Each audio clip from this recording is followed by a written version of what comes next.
The doors burst open like something inside the building had been holding its breath for 8 years and finally gave out. 300 people were already in the street, signs in the air, voices so loud the windows of the Holt Industries headquarters were shaking.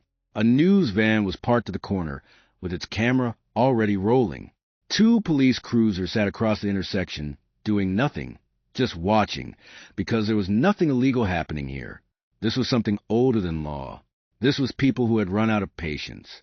And right in the middle of all of it, standing on the hood of a pickup truck someone had driven to front of a crowd, was a woman in a green jacket. She was not tall. She was not particularly loud compared to the people around her. She was not holding the biggest sign or wearing the most dramatic expression. But every single camera in that parking lot, every single phone being held up, every journalist who had driven from 3 counties away, they were all pointed at her, because she was the one who had started this. Because 2 days ago, inside that building behind her, she had looked the most powerful man in the state directly in the face and told him that what he was doing was wrong. And he had said nothing, and she had walked out. And then 300 people had followed her. Her name was Maya Callahan.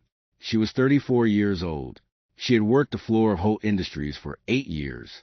She had one daughter named Lily who was 11 years old and had a heart condition that required medication that cost $412 a month. And 2 weeks ago, Daniel Holt had sent a memo to every employee in the building announcing that the company health plan was being restructured. Benefits would be cut by 40%. Wages would be frozen for the next 2 years. Effective immediately. No meeting. No warning. Just a memo on a Tuesday morning. Maya had read it 3 times standing at her locker. Then she had gone back to her station, done her job for the rest of the shift, picked up Lily from her after-school program, made dinner, put Lily to bed, and sat at her kitchen table until 2 in the morning doing the math over and over again with a calculator and a yellow notepad. The numbers never changed. She could not afford Lily's medication on the new plan. That was the moment everything shifted. That was the moment Maya Callahan, who had never attended a union meeting in her life, who had never made a speech, who had never stood on the hood of a truck in front of a building full of cameras, that was the moment she became someone none of them had expected. Now stand still for just 1 second and look at this picture. Really look at it. 300 workers standing in the street in front of a building worth $300 million. A single mother on the hood of a truck. And somewhere up there on the 14th floor, behind glass you couldn't see through from the street, a man in a dark suit standing at the window, watching all of it. Daniel Holt had built this company from one machine in a warehouse when he was 26 years old. He was 43 now. He had 400 employees, contracts with some of the biggest manufacturers on the East Coast, a net worth that had been estimated at somewhere between $800 million and $1 billion too, depending on which quarter you looked at. He was not a cruel man. That was the part nobody was going to understand until much later. He was not cruel. He was not heartless. He had not sent that memo because he enjoyed watching people struggle. He had sent it because the company was bleeding money in ways his board had been hiding from him for 18 months. And when he finally saw the real numbers, he had made a decision that a clinical, financially trained part of his brain had told him was necessary. He had been wrong. He just didn't know it yet. And the woman standing on that truck in the green jacket was about to teach him. But before we go any further, if you are watching this right now and you can feel something already, if there's already a pull in your chest, subscribe to this channel. Hit that bell. Share this video with someone who needs a story that is going to wreck them in the best possible way. Drop a comment below and tell me, are you on Maya's side or are you going to wait and see? Because this story is about to go somewhere none of you are expecting. I promise you that. Now let's go back. Maya had not always been a fighter. That is the first thing to understand about her. She was not the kind of person who walked into rooms looking for conflict.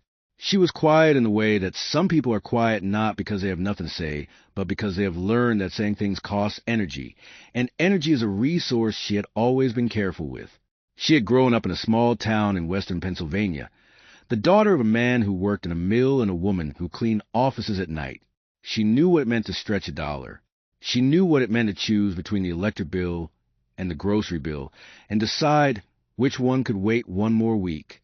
She had grown up inside the mathematics of not enough, and she had spent her entire adult life try and make sure her daughter never had to learn that same math. Lily had been born with a small defect in the wall between two chambers of her heart. The doctors had caught it early. With the right medication, managed carefully, she could live a completely normal life. She played soccer on a recreational team on Saturday mornings. She had a gap between her front teeth that she was intensely self-conscious about, even though it was one of the most beautiful things Maya had ever seen on another human being. She liked historical fiction and orange juice and a specific brand of strawberry yogurt that Maya drove to a different grocery store for, because the closer one didn't carry it. She was 11 years old, and she was everything. Maya had been at Holt Industries for 8 years because it was stable. That was the whole reason. The pay was not spectacular. The work was physical and repetitive, and the floor got cold in the winter in a way the heating system never fully fixed. But the health plan was good.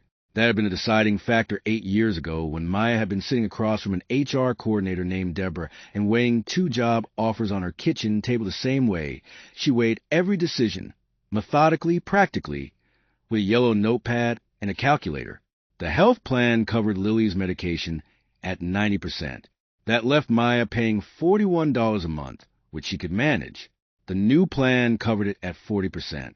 That left Maya paying $247 a month, which she could not on a frozen wage, not with rent that had gone up twice in the last 3 years, not with utilities and food and the after-school program and the soccer fees and every other line item on the yellow notepad that added up to a life she had built carefully and steadily with her own hands. The night she did the math, she sat at the kitchen table until the numbers stopped feeling like numbers and started feeling like walls closing in. Then she got up, went to the bathroom, stood at the sink, and looked at herself in the mirror for a long time. She was 34. She had a crease between her eyebrows that hadn't been there 2 years ago. Her hair was pulled back in a way that was functional rather than careful. She was not dramatic. She was not impulsive. She was a woman who had made every decision of her adult life with precision and discipline, and she had built something out of almost nothing, and she was not going to let it be taken apart by a memo. She went back to the kitchen, sat down, and opened her laptop. By 1 a.m, she had read the company's last 3 annual reports, the full text of their collective bargaining agreement with the union, 3 articles about Holt Industries' recent contract changes, and 1 business profile of Daniel Holt from a magazine that had run a cover story on him 2 years ago. The cover story described him as visionary, relentless, self-made. It used the word brilliant 4 times. It mentioned that he had never married, that he was known to work 15-hour days, that he had a reputation for making hard decisions quickly and without apparent emotion. One former executive was quoted saying that working for Daniel Holt was like working for a machine that had learned to wear a suit. Maya had read that line twice. Then she had closed the laptop and gone to bed. The next morning, she had walked into work 20 minutes early, gone to the union rep's office. A man named Frank Bauer, who had been with the company for 19 years and had the energy of someone who had been trying to retire for the last 6 of them, and told him she wanted to call a meeting. Frank had looked at her over the top of his glasses. She was not a union person. She had paid her dues and shown up for the required things, and otherwise left the organizing to other people. Frank knew her name because everyone on the floor knew everyone's name, but she had never sat in his office before. She told him about the medication. She told him about the math. She told him she suspected she was not the only one. Frank was quiet for a moment. Then he said she was definitely not the only one. The meeting was 2 days later. 43 people showed up. Maya had expected maybe 15. She stood at the front of the room and did not make a speech. She read numbers. She showed them the benefit comparison on a printout she had made at the library. She showed them what the changes meant in real dollars per month for a family with medical needs. She showed them what wage freezes over 2 years would cost them against projected inflation. Nobody interrupted her. When she was done, a man named Ray, who had been at the company for 12 years and had 2 kids, and a wife who was being treated for something she didn't like to talk about, raised his hand and asked what they could do. Maya had prepared for this question. She told them. Within a week, she had spoken at every shift. She had sat in break rooms and parking lots and the corner of the cafeteria. She had listened more than she talked. She had collected stories, medical bills, child care costs, the woman on the second floor who had stopped filling one of her prescriptions because she was rationing, the man on nights who was working a second job on weekends to cover what the wage freeze was going to cost him. She wrote everything down. She brought it all to Frank. Frank looked at the stack of papers on his desk. He said quietly that this was more organized than anything the union had produced in 10 years. Then he picked up the phone and called the company's head of labor relations to schedule a meeting. The first meeting with Daniel Holt's people was held in a conference room on the 12th floor. Maya had never been above the 5th floor in 8 years. The room had a long table and a view of the parking lot that looked completely different from up here, smaller, more manageable, like a place where the details that mattered at ground level became abstractions you could move around on a chart. Daniel Holt was not in the room. His head of HR, a woman named Claire, and their lead legal counsel, a man named Stephen, were there instead.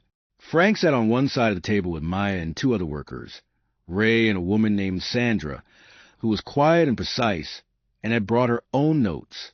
The company's position was delivered in the smooth, practiced language of people who had said these things before in other rooms at other tables. The restructuring was necessary. The financial reality of the market required adjustments. The new plan still met industry standards. The company valued its workforce and remained committed to a positive working relationship. Maya let them finish. Then she opened her folder and went through it page by page. Real numbers against their statements. Real people against their abstractions. She was not loud. She was not emotional in the way they seemed to be waiting for her to be. She was exactly as methodical and precise as she had been at that kitchen table at 1 a.m, because she had understood from the beginning that the only way to be heard in a room like this was to speak a language they could not dismiss. Claire and Stephen exchanged a look that they thought was subtle. Maya noticed it. At the end of 2 hours, the company's position had not changed, but the tone in the room had. They were not looking at Maya the way they had been when she walked in. Something had shifted in the quality of their attention. The meeting ended without resolution. A follow-up was scheduled. Maya walked back to the 5th floor. She clocked back in. She finished her shift. That evening she sat with Lily while Lily did homework.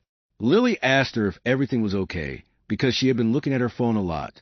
Maya said everything was fine and that she was working on something. Lily asked what. Maya said something important. Lily went back to her homework, then looked up again and said, "I know you're going to fix it, Mom. You always fix things." Maya had to look at the table for a moment after that. The second meeting was requested by the company. It was held in the same room, but this time Daniel Holt was in it. Maya had not expected him. Frank had not expected him either. There was a brief pause when they walked through the door and found him already seated at the head of the table, looking at something on his phone, and then he looked up. He was taller than the magazine profile had suggested, or maybe it was the way he sat, very still, very straight, in a way that was not stiff but more like someone who had learned to take up space deliberately because he had once not known how. He was wearing a dark suit, no tie, which was the only detail that wasn't what she had pictured. His face was the face of someone who had been making hard decisions for long enough that hard decisions had left marks. Not soft ones, but structural, like something that had been under pressure and held. He looked at Maya when she sat down. Not at Frank, not at Ray or Sandra. At Maya. He said, "I've been told you're the one who organized this." Maya said yes. He said, "I read the packet you put together." She said she knew, because she had made sure a copy was sent to his office directly 4 days earlier. Something moved in his face. It was small. It was not quite a smile, not quite surprise. It was the expression of someone who has encountered a variable they did not account for. He said, "Let's talk." And they talked. For 3 hours. Daniel Holt sat across the table from Maya Callahan, and they went through every line of the restructuring. He was not what she had expected. He did not hide behind the language his lawyers used. He spoke directly. He pushed back directly. When she made a point he could not counter, he did not pretend otherwise. He noted it and moved on. When he made a point she had not considered, she noted it and moved on. It was the most honest conversation she had ever had in a professional setting. And it was also the most frustrating, because at the end of 3 hours the fundamental answer had not changed. He said the cuts were necessary. She said the cuts were going to hurt people who had given this company everything they had. He said he understood that. She said, with a quiet that was harder than any anger she could have shown, that understanding it and choosing it anyway was a different kind of answer than just not understanding. The room was very still after that.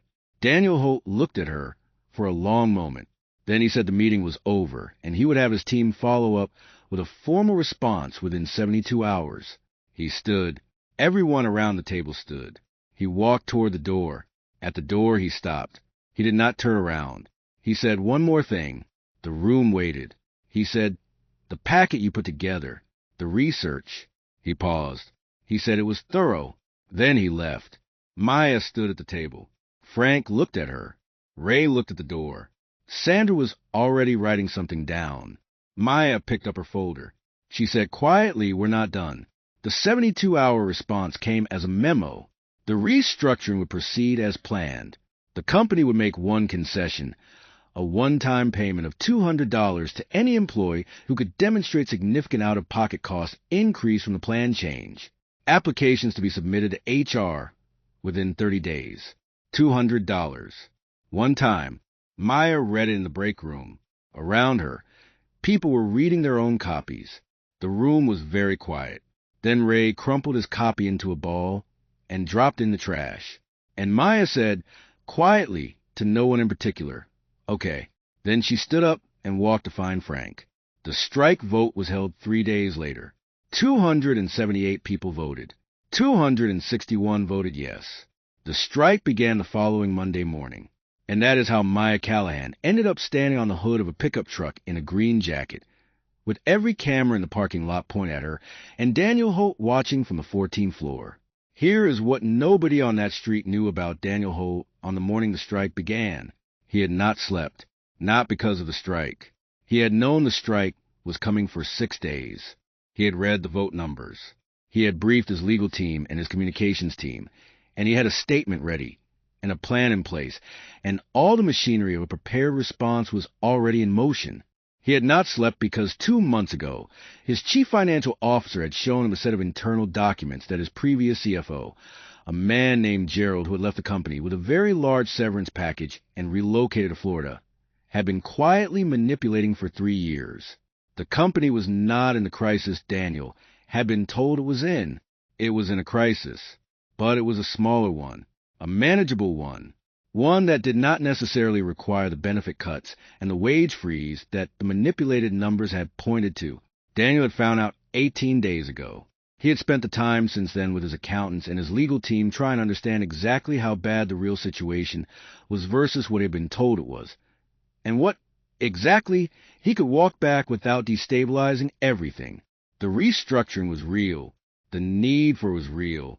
But the severity, the depth of the cuts that had been built on numbers someone had manufactured to cover his own incompetence or dishonesty or both, and Daniel was still unraveling exactly which. He had sent that memo before he knew.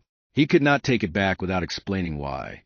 And explaining why meant exposing a level of internal dysfunction that could shake investor confidence and potentially trigger consequences far larger than a labor dispute.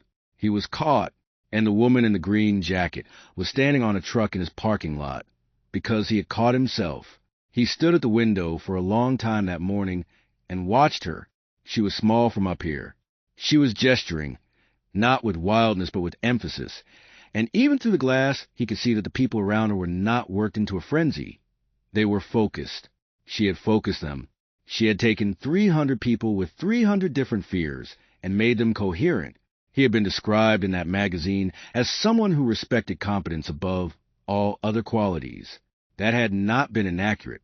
He turned away from a window and went back to his desk. His assistant, a young man named Tom, knocked and came in with a message. The union wanted to schedule another meeting, 2 days from now if possible. Daniel said fine. Tom hesitated in the doorway. Daniel looked up. Tom said, "For what it's worth, the people downstairs have been with you a long time." Daniel looked at him for a moment. He said he knew that. Tom left. Daniel sat at his desk and looked at the view through the window. From here, you could not see the street directly, just the sky above the building line and the top of the parking lot light poles. He could hear nothing through the insulated glass. He picked up the file on his desk. The real numbers. the ones that actually told the truth. He opened it, and he stayed there until the light changed. The second round of negotiations began 2 days after the strike started. The table was different this time.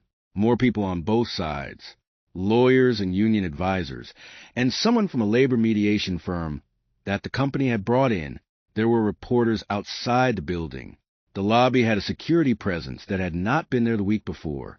Maya walked in with Frank and Sandra and 2 other workers and a union attorney named Patricia, who wore sensible heels and had the expression of someone who had sat in rooms like this many times and had never once been impressed. Daniel was already at the table. He was wearing the dark suit again. Still no tie. Maya noticed, without meaning to, that he looked like he had slept less than she had, which was not much. The session lasted 4 hours and resolved nothing. It was not unproductive. Exactly. Patricia moved pieces. The company's counsel moved pieces. Numbers were exchanged and rejected and revised. But the core remained unchanged. The company would not restore the benefits. The workers would not return until they did. At the 2-hour mark, there was a break. Maya was standing in the hallway outside the conference room with a cup of coffee. She wasn't drinking when she became aware of someone next to her. She looked up. Daniel Holt was standing 2 feet away, also holding a cup of coffee. He wasn't drinking, looking at the wall. For a moment, neither of them spoke. Then he said, without looking at her, that she had done something unusual. She waited. He said, most people in her position come to the table emotional. They lead with the feeling. You lead with the math. She said the math was a feeling. When someone is trying to take something that your child needs, the most devastating thing you can do is make it impossible for them to pretend it's abstract. He turned and looked at her then, directly. It was the same quality of attention she had noticed in the first meeting, not calculating, exactly, but thorough, like someone reading something carefully rather than skimming. He said, your daughter. She said, Lily. He said, nothing for a moment. Then he said, how old? She said, 11. Another silence. He said, heart condition. She looked at him. He had read the whole packet. Of course he had. It was all in there. Not because she wanted to use Lily as a bargaining chip, but because the medication cost was the clearest, most concrete example of what the benefit change meant in human terms. She said yes. He looked at the wall again. He said, I'm not going to pretend the math doesn't exist. I know what the change means for people in your situation. She said, then why? He said, because the math on the other side also exists. She said, Mr. Holt, I have done all of your public math. I have read 3 years of your annual reports and your market position and your contract portfolio. I do not believe this company cannot afford to take care of the people who built it. He said, you don't have access to all of the numbers. She said, no, but I have access to the ones you put in front of the public, and they don't tell the story you're telling in that room. He looked at her. She held it. Tom appeared in the hallway doorway and said something about the session resuming. Daniel looked at Maya for 1 more second. Then he said, quietly, I know, and he walked back into the room. Maya stood in the hallway alone for a moment. She had not expected that. She set down the coffee cup she still hadn't touched and followed him in. The strike entered its 2nd week. The news coverage had picked up. A national outlet had run a short segment. Maya had been asked to do interviews and had agreed to 2, both brief, both focused on the workers rather than herself. She did not like cameras. She did not like the way interviews flattened complex things into simple ones. But she understood they were a tool, and she used them the same way she used everything, carefully, with a specific purpose. She was also going to the picket line every morning at 6, working her 2nd job. She had picked up shifts at a grocery store 3 years ago for exactly the kind of emergency she had always been quietly afraid was coming. 3 evenings a week, picking up Lily from her aunt's house every night, making dinner, helping with homework, and try to give Lily as much ordinary as she could while everything around them was anything but. Lily knew something big was happening. She was 11 and sharp, and she read her mother's face the way children who grow up with careful mothers learn to, looking for things being managed rather than things being said. But she didn't push. She helped with dinner, without being asked. She went to bed on time. She left Maya's coffee on the counter in the morning before Maya was awake. Maya found the coffee one morning and stood in the kitchen for a long time before she could move. She was not sleeping well. She was not eating enough. She was running on the specific kind of fuel that people run on when something matters more than their own comfort, purpose, and anger and love, in roughly that order. The negotiations continued. 3 sessions in 2 weeks, each one more detailed and more exhausting than the last. Patricia was a brilliant strategist. The company's lawyers were experienced and well-resourced. The movement was slow in a way that movements with real stakes are always slow. Not dramatic, not a single moment, but grinding inch by inch. After the 5th session, Maya was the last one in the elevator going down. She was reading something on her phone, a message from Sandra about the shift count for the next day. When the elevator stopped and the doors opened and Daniel Holt got in, he stopped for just a fraction of a second when he saw her. Then he got in. The doors closed. The elevator began to move. Maya kept her eyes on her phone. So, did he? After a moment, he said, "How is she doing?" Maya looked up. She knew who he meant. She said Lily was fine. He said medication. She said they were managing.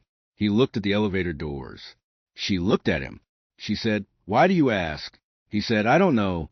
She was quiet for a second. Then she said, "That's an honest answer." He said, "I try to be honest." She said, "You are. I'll give you that. You're the most honest person on the wrong side of a table I've ever encountered." He made a sound that was not quite a laugh. It was short and involuntary, and he looked slightly surprised by it himself. The elevator reached the lobby. The doors opened. Maya stepped out. She did not look back. She crossed the lobby and went through the front doors into the cold outside air and the sound of the picket line and the cameras and 300 people who were there because she had asked them to be. She put on her scarf and went back to work. It was the 14th day of the strike, a Tuesday. Maya was at the picket line at 7 in the morning when her phone rang. It was Lily's school. Lily had collapsed in gym class. The words that came next, the ones about her heart rate and the ambulance in the hospital, arrived in a sequence that Maya's brain processed the way a mind in crisis processes things, which is to say she absorbed what was essential and let everything else fall away. She was already moving. She was already in her car. She was already driving. She called her aunt. She called Frank to tell him. She called Patricia's assistant and left a message. She did not call anyone else. There was no one else to call. The hospital was 14 minutes from the picket line. She made it in 9. Lily was not in danger. That was the first thing the doctor told her. Her heart rate had spiked during physical activity in a way that had been startling but was manageable. They wanted to monitor her overnight.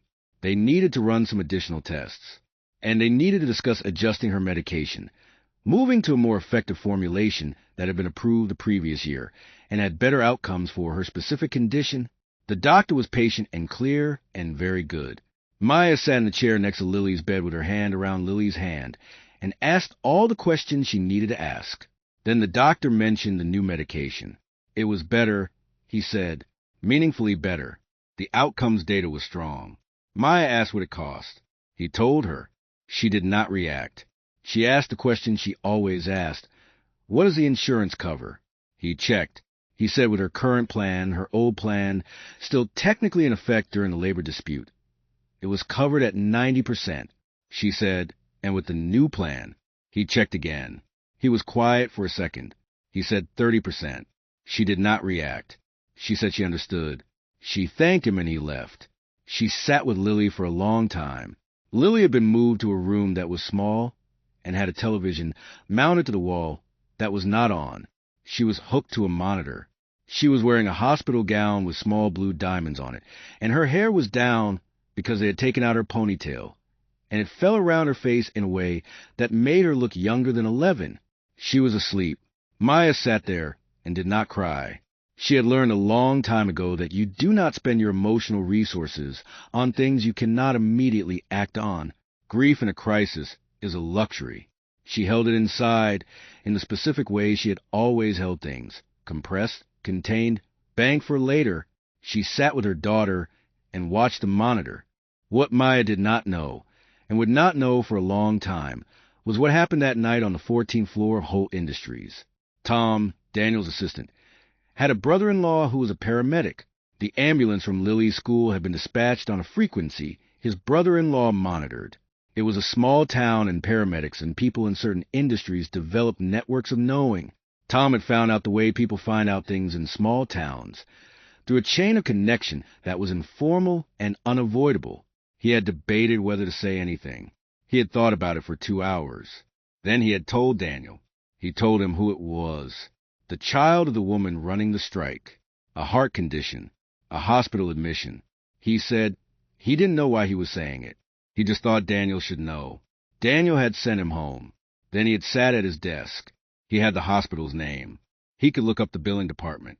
He had resources that would make a specific phone call, the one that needed to be made quietly, go through channels that did not leave obvious traces. He sat at his desk for a very long time. He told himself this was not about the strike. He told himself this had nothing to do with the negotiations or the table or what it might mean if anyone found out. He looked at the thing he was considering from every angle and tried to find a calculation in it, the strategic piece, and he could not find one, which meant that the thing driving it was something other than strategy. He picked up the phone.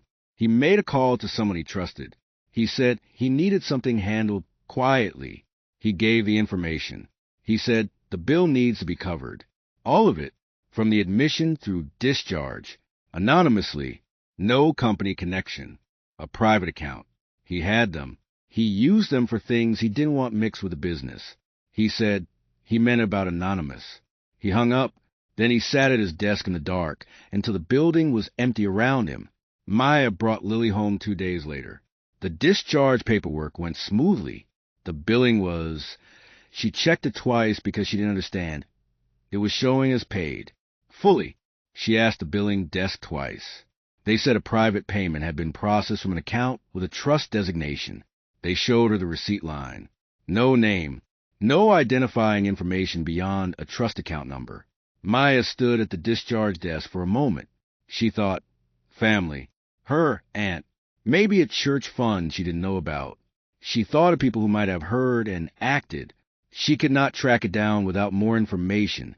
And she had a child waiting to go home and a picket line that needed her. She thanked the billing staff and took her daughter home. She told no one about the payment. It sat in the back of her mind in the category of things she would investigate when there was time, filed next to everything else she had compressed and banked for later, 3 weeks into the strike. The negotiations had moved to a different building, a neutral mediation office downtown with beige walls and chairs that were designed to be comfortable for long sessions and were not quite comfortable in a way that was almost certainly intentional. Patricia said mediators like keeping both sides slightly uncomfortable. It kept the sessions productive. The session was scheduled for 8 in the morning. Maya had not slept. She had been up at 4 going through new figures that Patricia had asked her to review. She had taken the bus because her car was making a sound she was pretending not to hear.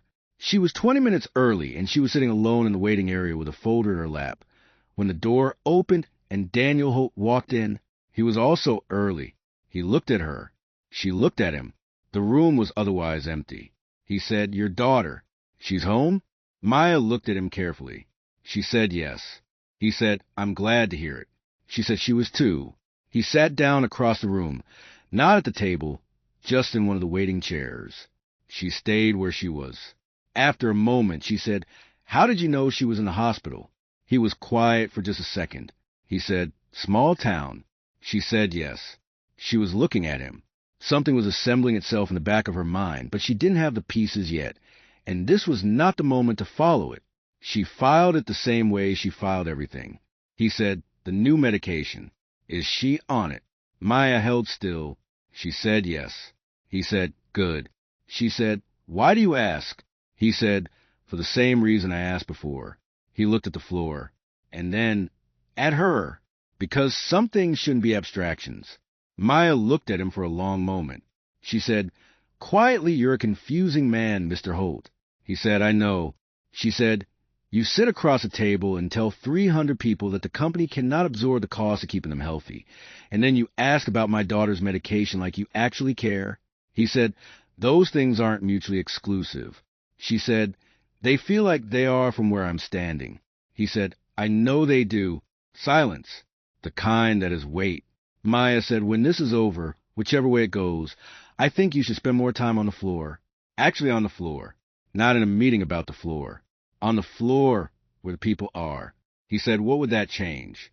She said, you'd stop calling it abstract. He looked at her. The mediator's door opened and people began filing in, and the moment closed the way these moments always close, covered over by process and other voices and the necessary machinery of the thing. But Maya kept the moment. She filed it carefully. The session lasted 11 hours. That was not unusual. Big negotiations sometimes did. The room filled and emptied and filled again. Coffee appeared and disappeared. Someone ordered sandwiches at one point, and they sat on the table at the far end largely untouched because nobody wanted to be the one visibly eating while they were supposed to be fighting about someone's health plan. At the 9th hour, something shifted. It was not dramatic. It never is in real rooms. What happened was the company's lead counsel said something about the framework of the proposed benefit restructuring that contradicted something in a document Maya had in her folder from 3 weeks ago. She had the document in front of her because she had organized a folder that morning, and she noticed a discrepancy, and she wrote a note to Patricia and slid it over. Patricia read it. Patricia asked a question. The question required an answer that required the production of a document that required a recess. In the recess, Maya sat with Patricia and the union attorney, and they went through the documents carefully. What they found was not a smoking gun. It was something smaller and more structural. A set of assumptions in the company's restructuring model that, when examined against publicly available data, did not hold. Assumptions that had been presented as established facts. Not lies exactly, but the kind of confident framing that becomes misleading when the underlying evidence turns out to be soft. Patricia said, quietly, this changes our leverage. Maya said she knew. She also knew, with a certainty she couldn't fully explain, that Daniel Holt had not been the one who built those assumptions. She had sat across a table from this man multiple times. She had watched the way he handled information. He couldn't counter. He did not pretend. He did not paper over things with confident framing, which meant someone had papered them over for him, which meant he was fighting with information he did not know was wrong. She sat with that for a moment. Then she said to Patricia, let's go back in. When the session resumed, Patricia moved carefully. She laid the discrepancy out on the table, without theatrics, just the numbers, the document, the question. The company's counsel went quiet. Daniel Holt, at the end of the table, went very still. Not the stillness of someone being caught, the stillness of someone processing a piece of information that is rearranging other pieces. He asked to see the document. Counsel passed it to him. He read it. He asked 2 questions of his own counsel. Quiet, specific, technical questions that revealed he understood exactly what he was looking at. His counsel answered. Daniel Holt set the document down. He said, we need a recess. The recess lasted 40 minutes. When Daniel came back into the room, he left most of his team outside in the hall. He sat down with just his lead counsel and looked at Maya and Patricia across the table. He said, I owe you an explanation. Patricia said that was not what they were there for. He said, I know, but I'm going to give it anyway because it's relevant. He told them, briefly, cleanly, without the kind of organizational cover that people usually build around bad internal news, that the restructuring had been built on financial projections that had since been found to be inaccurate, that an internal review was ongoing, that the severity of the cuts that had been implemented had been based on numbers that did not fully reflect the company's actual position. The room was very quiet. Patricia said, how long have you known this? He said, 3 weeks. The number landed in the room. Maya looked at him. He met her eyes. He did not look away.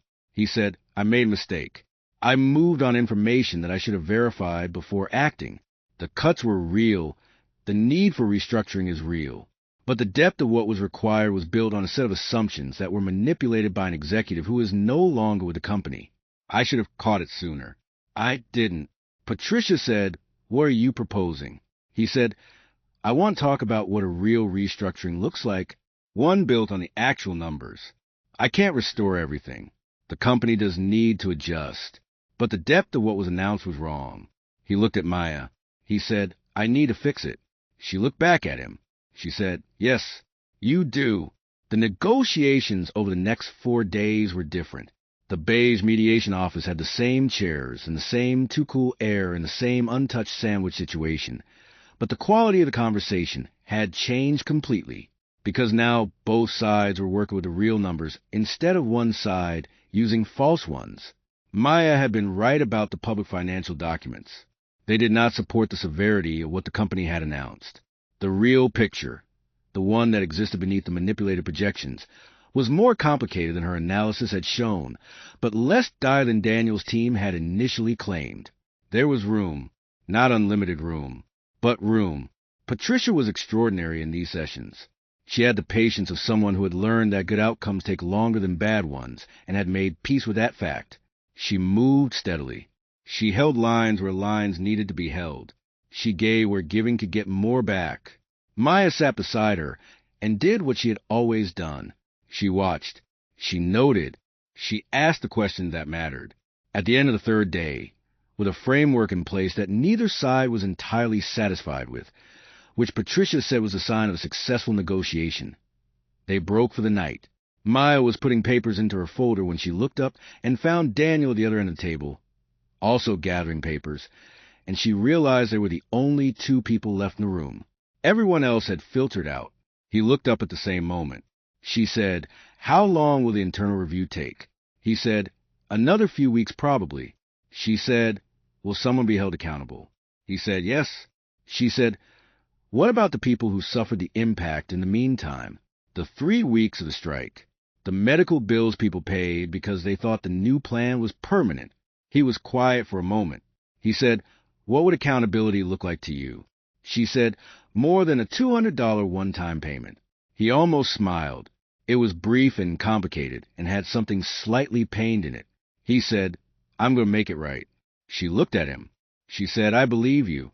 He looked at her when she said it, like she'd handed him something he hadn't expected to be given. She picked up her folder and walked out. The agreement was reached on a Thursday. Benefits would be restored to 85% of their previous structure, not a full restoration, because the restructuring was still real, but close enough that the people on Lily's category medication would see only a modest increase in out-of-pocket costs rather than a crushing one. Wages would not be frozen. Instead, a modest but real increase, a number that Patricia had fought for inch by inch, would be implemented in 2 phases over the next 18 months. An independent financial review process would be created that gave worker representatives access to quarterly summaries of the company's actual financial position going forward. It was not everything. It was enough. Frank called for the vote. He did not make a speech. He just said, "This is what we got. I think we should take it." 254 people voted yes. The strike was over. There is an image from that morning that one of the news cameras caught, and that ran on 3 local stations and was shared several thousand times. Maya is standing outside the mediation building on the front steps. The sun is out, and it is a cold morning, and she has her green jacket on. Around her, workers are hugging each other and taking pictures on their phones and cry in the uncomplicated way that people cry when a long, hard thing is over. Ray is there. Sandra is there.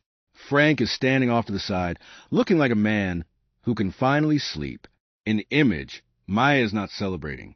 She is standing very still in the middle of all of it with her eyes slightly closed and one hand pressed flat against her chest, and she is breathing a way that is deep and private and looks like putting something down, like setting down something very heavy that she has been carrying for a long time.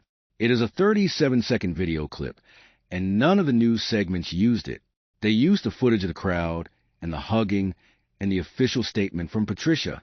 But someone posted the 37 seconds, and the comments filled with people saying they had watched it 7 times, that they couldn't explain why they kept watching it, that something about it was the realest thing they had seen in a long time.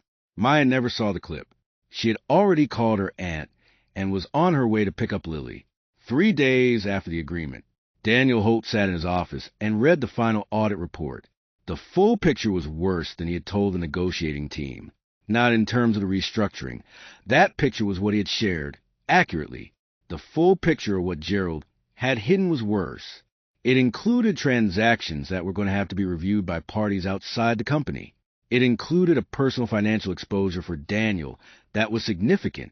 Restructuring the company on the real numbers, as he had committed to doing, was going to cost him personally not catastrophically, but meaningfully. Several of the things he had been planning to do with the profit distribution from this year were no longer possible. He had known this for 2 weeks. He had committed to the agreement anyway. Tom knocked and came in with a stack of papers that needed signatures. Daniel signed them. Tom took them back. At the door, Tom paused. He said, "The workers went back this morning." Daniel said he knew. Tom said, "I saw the video clip. The woman on the steps." Daniel said he had seen it too. Tom nodded. He said, "She's something else." Daniel said, "Yes, she is." Tom left. Daniel sat at his desk for a moment. Then he opened his desk drawer and looked at the receipt from the hospital account, the trust number, the amount. He had held on to it, which was probably sentimental and was certainly not strategic. He put it back in the drawer. He went back to work. Here's the thing about secrets.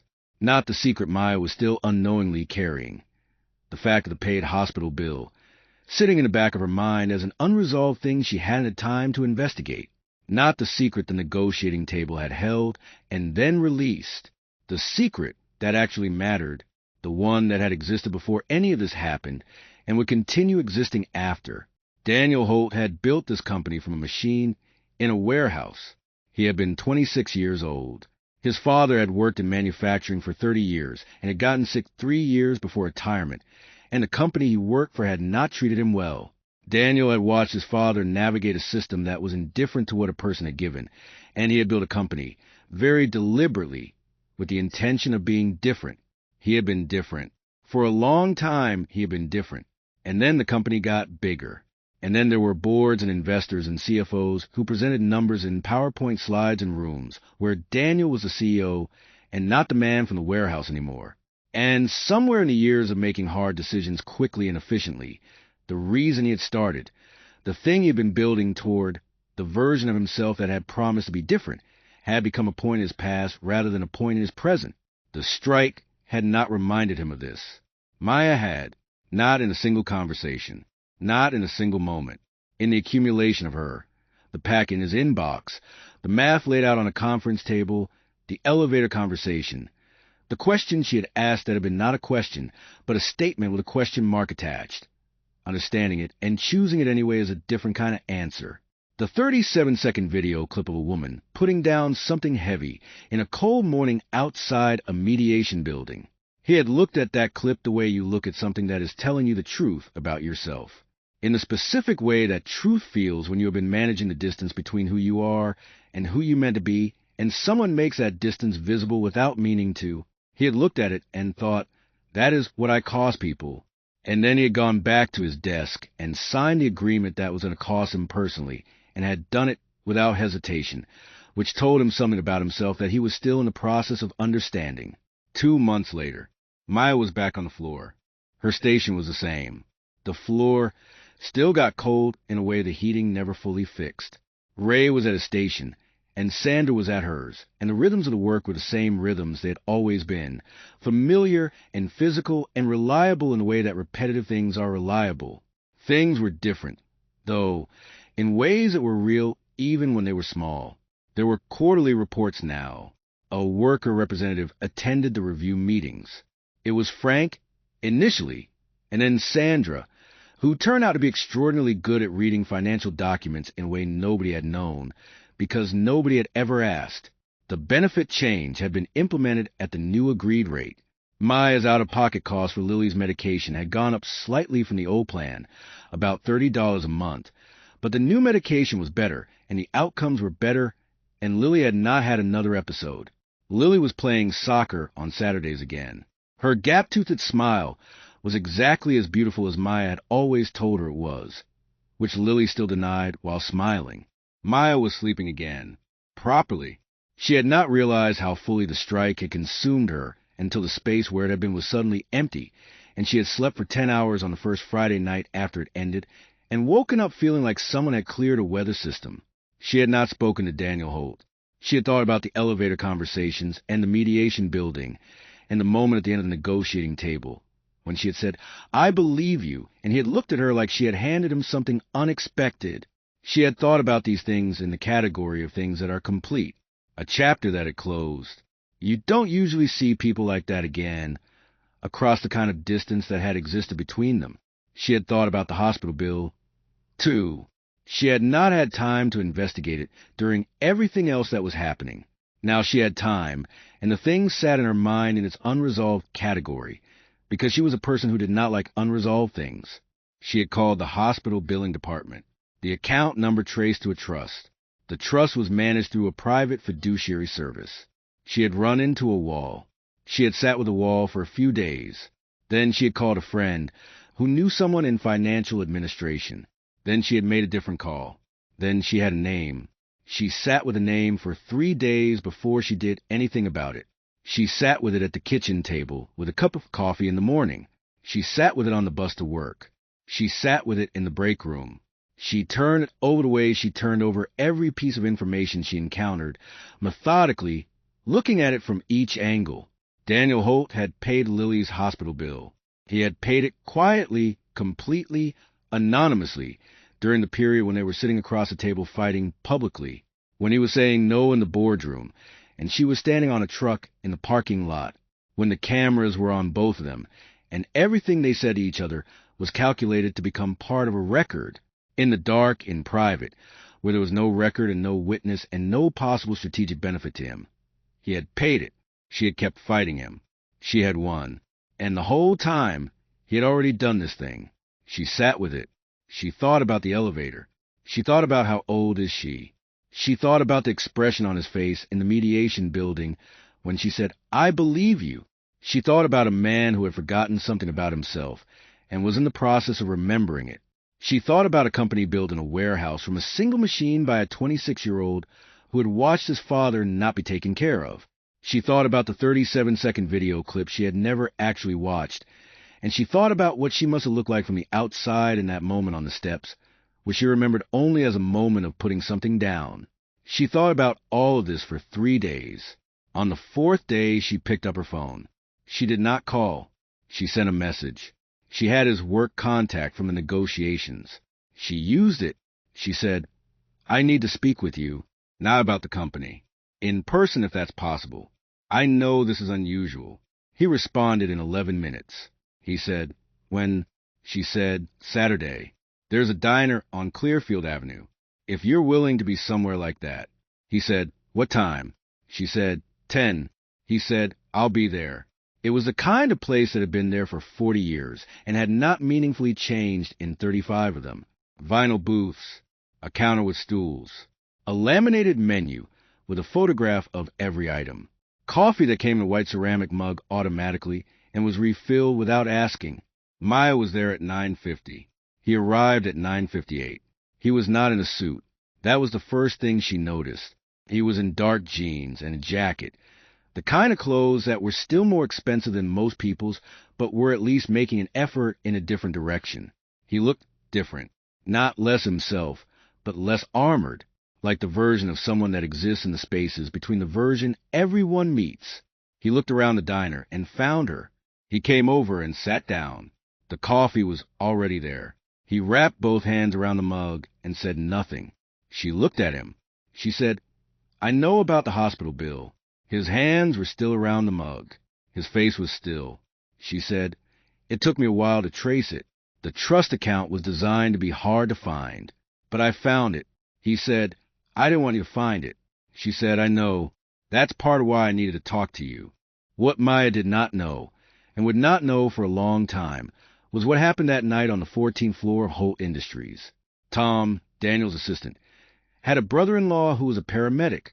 The ambulance from Lily's school had been dispatched on a frequency his brother-in-law monitored.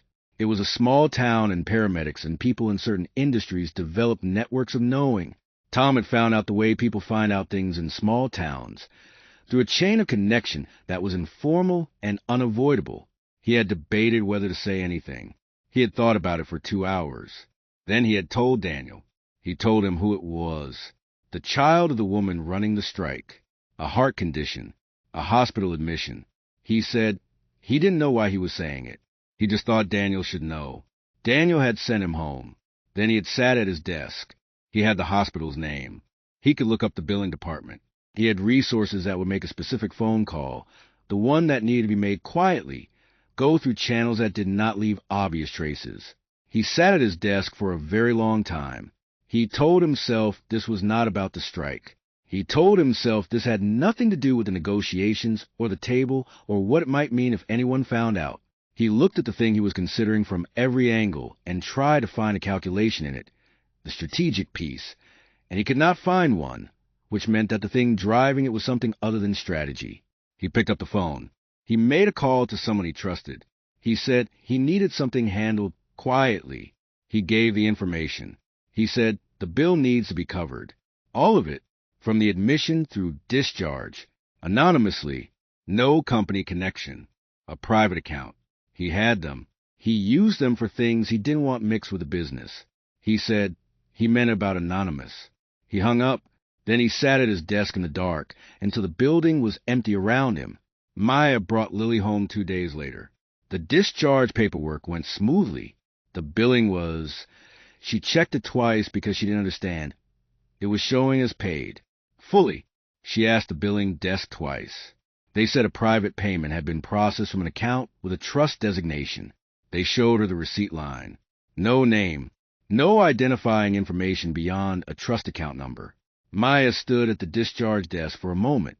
She thought, family, her aunt, maybe a church fund she didn't know about. She thought of people who might have heard and acted. She could not track it down without more information. And she had a child waiting to go home and a picket line that needed her. She thanked the billing staff and took her daughter home. She told no one about the payment.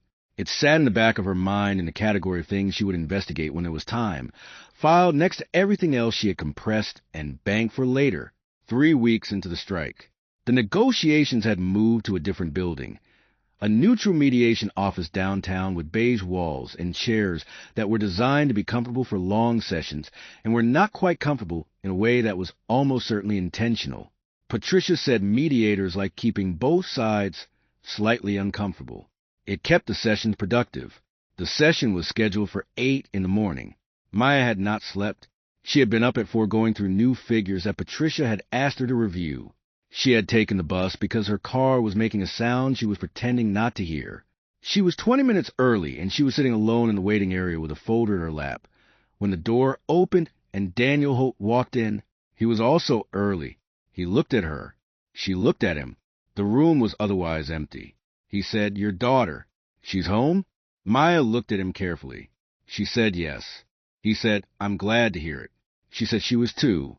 He sat down across the room, not at the table, just in one of the waiting chairs. She stayed where she was.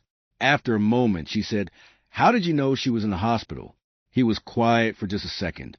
He said, "Small town." She said yes. She was looking at him. Something was assembling itself in the back of her mind, but she didn't have the pieces yet, and this was not the moment to follow it. She filed it the same way she filed everything. He said, "The new medication. Is she on it?" Maya held still. She said yes. He said, "Good." She said, "Why do you ask?" He said, "For the same reason I asked before." He looked at the floor, and then at her, because some things shouldn't be abstractions. Maya looked at him for a long moment. She said, "Quietly, you're a confusing man, Mr. Holt." He said, "I know." She said, "You sit across a table and tell 300 people that the company cannot absorb the cost of keeping them healthy, and then you ask about my daughter's medication like you actually care." He said, "Those things aren't mutually exclusive." She said, "They feel like they are from where I'm standing." He said, "I know they do." Silence. The kind that is weight. Maya said, "When this is over, whichever way it goes, I think you should spend more time on the floor. Actually on the floor. Not in a meeting about the floor. On the floor where the people are." He said, "What would that change?" She said, "You'd stop calling it abstract." He looked at her. The mediator's door opened and people began filing in, and the moment closed the way these moments always close, covered over by process and other voices and the necessary machinery of the thing. But Maya kept the moment. She filed it carefully. The session lasted 11 hours. That was not unusual. Big negotiations sometimes did. The room filled and emptied and filled again. Coffee appeared and disappeared. Someone ordered sandwiches at one point, and they sat on the table at the far end largely untouched because nobody wanted to be the one visibly eating while they were supposed to be fighting about someone's health plan. At the ninth hour, something shifted. It was not dramatic. It never is in real rooms. Saturday coffee became a regular thing. Not every Saturday. Maya's schedule was not always cooperative, and neither was his, but most of them, sometimes at the diner. Once at a different place that he suggested, and she assessed and approved. Once she brought Lily, unexpectedly, because the plan had changed, and she had Lily with her, and she called ahead and said she understood if it was too much, and he said bring her. Lily had looked at Daniel Holt across the table at the Clearfield Diner with the particular assessment of an 11-year-old who had been raised by a careful mother and knows how to read a room. She had said, "You have a really serious face." He had said, "I've been told that." She had said, "It's not bad. My mom has a serious face too. It means she's thinking." "Are you thinking?" He had said, "Almost always." Lily had considered this. She had said, "What are you thinking about right now?" He had said, "Whether the pancakes or the French toast is the better choice." Lily had said, extremely definitively, "French toast." Obviously, he had ordered the French toast. Lily had looked at her mother across the table with an expression that said she had reached some kind of conclusion. Maya had looked at her coffee. 6 months after the strike. The company's internal review was complete. The outcomes were what Daniel had expected. Accountability at the appropriate level, a restructuring of the financial oversight process, a report shared with the worker representative committee as part of the new transparency agreement. The company was not flourishing, but it was stable in a way it had not been before, because now it was stable on real numbers rather than managed ones. That was a different kind of stability, harder and more honest and better in the long run. Daniel had been to the floor 6 times.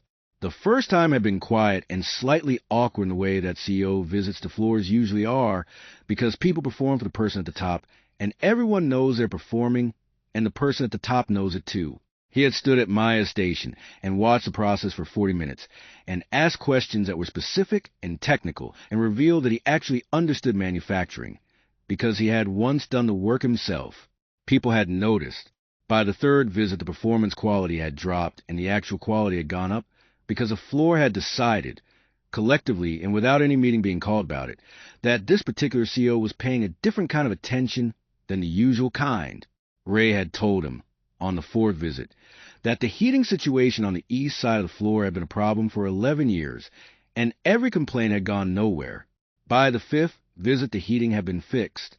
These things get remembered. Maya was not a person who moved quickly. She had learned, a long time ago, that moving quickly with things that mattered cost more than it saved.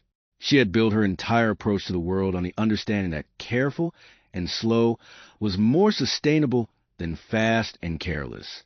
This applied to decisions about her daughter's medication, and her job, and her finances, and everything else she had ever decided about. It applied here too. Daniel had not pushed. She had been waiting, a little, for him to push. Not aggressively, but in the way that people with resources and certainty sometimes push without quite meaning to, just by existing in the direction they want things to go. He didn't. He showed up on Saturdays, and he was honest, and occasionally he said things that surprised her, and he ordered the French toast, and he never once made her feel that whatever pace she was moving at was insufficient. She had found this disorienting at first. She had found, over time, that disorientation was actually a specific feeling she recognized. It was a feeling of an expectation that turned out to be wrong. She had expected someone from the outside of who he was, the magazine profile, the memo, the boardroom, and the inside kept being different. She liked the inside. She was still in the process of letting herself say that. It was a Saturday in March. The diner, the usual booth. Lily was at her aunt's. The morning was bright and cold in the way March mornings are when the season hasn't made up its mind yet. Maya had driven this time. Her car was no longer making the sound it had been making. She sat down across from him. He said, "Hi." She said, "Hi." The coffee appeared. She said, "I have something to tell you." He waited. She said, "Lily asked me last week why you and I have coffee every Saturday." He said, "What did you tell her?" She said, "I told her that you were someone I was getting to know, He said, "That's accurate." She said, "She asked if you were my friend." He said, "Am I?" She looked at him. She said, "I told her yes." And then she looked at me in that way she does, where she's saying more than she's saying. And she said, "I think he's more than your friend, Mom." And then she went back to her homework. He was very still. She said, "She's 11. She's not wrong about things." He said, "No." She said, "I'm not 11. He said, "No." She said, "I'm a 34-year-old woman with a daughter and a job and a very organized folder system and a deep suspicion of anything that moves too fast." He said, "I know." She said, "I'm also someone who's been having Saturday coffee with you for 6 months, and I think Lily is right." He said nothing. He looked at her the way he had looked at her in the hallway outside the conference room the very first time he had asked about her daughter. Not calculating, not strategic, but thorough and careful and very present. He said, "What does that mean for you?" She said, "It means I want to keep doing this. More intentionally. With more," she paused, which was rare for her. "With more whatever this is. I'm not good at naming things before I'm sure about them." He said, "You don't have to name it." She said, "Okay." He said, "For what it's worth, I have been trying very hard not to move too fast, because I knew that mattered to you." She said, "I noticed. I want you to know I noticed." He said, "Okay." She said, "I'm being very calm about this." He said, "You're always calm." She said, "I'm not calm on the inside right now." He looked at her. She said, "Just so you have the full information." He said, "I appreciate the full information." She said, "I know you do."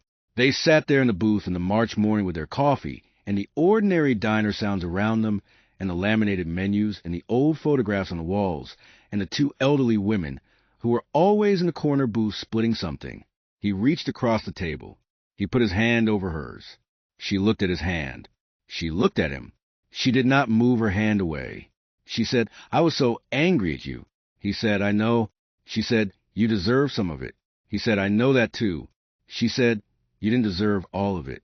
He said, "That might be more generous than I deserve." She said, "I'm precise about these things." He said, "I know you are." She turned her hand over under his. She said, "Okay." He said, "Okay." Outside, the March morning went on being a March morning.